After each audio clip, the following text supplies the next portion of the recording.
Livro de Números, capítulo 35. Cidades para os levitas.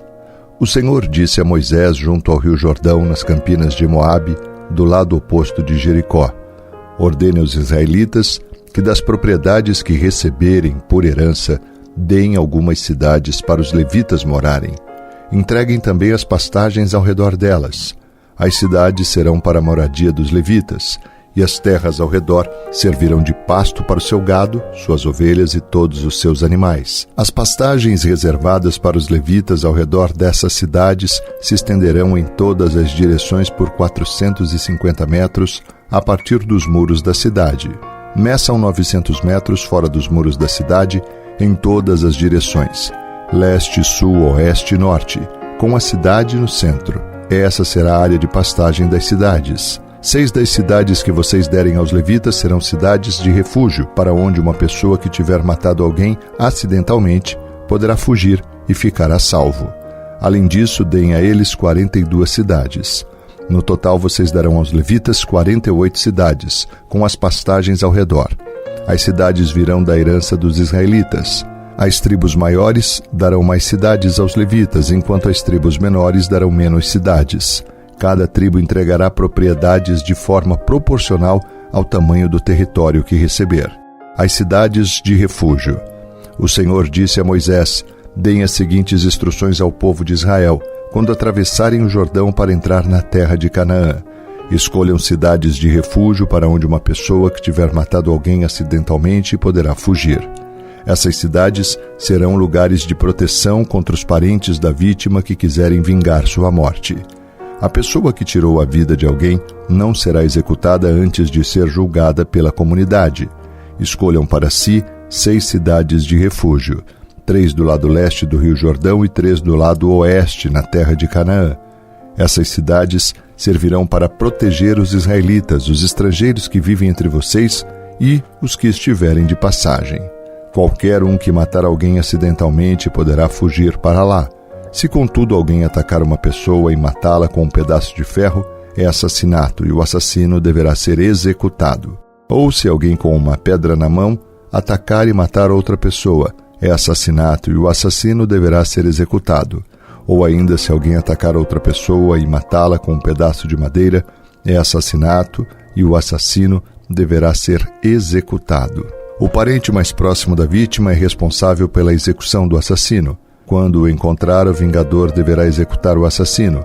Portanto, se alguém odeia outra pessoa e fica à espreita dela, e a empurra ou joga contra ela um objeto perigoso e ela morre, ou se alguém odeia outra pessoa e a fere com as mãos e ela morre, é assassinato. Nestes casos, o vingador deverá executar o assassino quando o encontrar. Se, contudo, alguém empurrar outra pessoa sem ter demonstrado anteriormente nenhuma hostilidade, ou jogar algo que acerte na pessoa acidentalmente, ou sem intenção, deixar cair sobre ela uma pedra grande, embora não fossem inimigos, e a outra pessoa morrer, a comunidade usará as seguintes normas para julgar entre o acusado e o vingador, o parente mais próximo da vítima. A comunidade protegerá o acusado do vingador e cuidará que ele chegue à cidade de refúgio para onde fugiu. Ali ele ficará até a morte do sumo sacerdote, que foi ungido com um óleo sagrado. Se, contudo, o acusado sair algumas vezes dos limites da cidade de refúgio e o vingador o encontrar fora da cidade e o executar, essa morte não será considerada assassinato. O acusado deveria ter ficado dentro da cidade de refúgio até a morte do sumo sacerdote. Depois da morte do sumo sacerdote, porém, o acusado poderá voltar à sua propriedade. Estas são as prescrições legais a serem cumpridas de geração em geração onde quer que morarem. Todos os assassinos deverão ser julgados, mas apenas se mais de uma testemunha apresentar provas. Ninguém será executado com base no depoimento de apenas uma testemunha. Jamais aceitem resgate pela vida de alguém que foi declarado culpado de assassinato e condenado à morte. Os assassinos deverão sempre ser executados. E jamais aceitem resgate de alguém que fugiu para uma cidade de refúgio, permitindo assim que o acusado volte à sua propriedade antes da morte do sumo sacerdote. Essa medida garantirá que a terra em que vivem não seja contaminada, pois o assassinato contamina a terra. O único sacrifício que fará expiação pela terra em caso de assassinato é a execução do assassino. Não contaminem a terra onde habitam, pois eu mesmo habito ali. Eu sou o Senhor e habito entre o povo de Israel.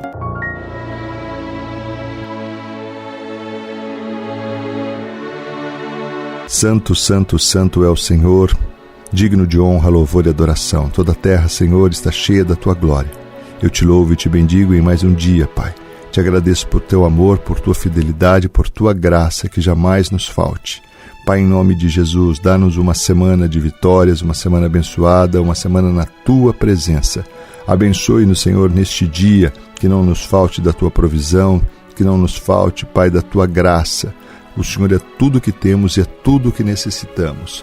Somos tão gratos a Ti, ó Deus, por Cristo Jesus, o nosso Senhor e Salvador, nome o qual oramos agradecidos neste tempo. Amém e amém. Graças a Deus.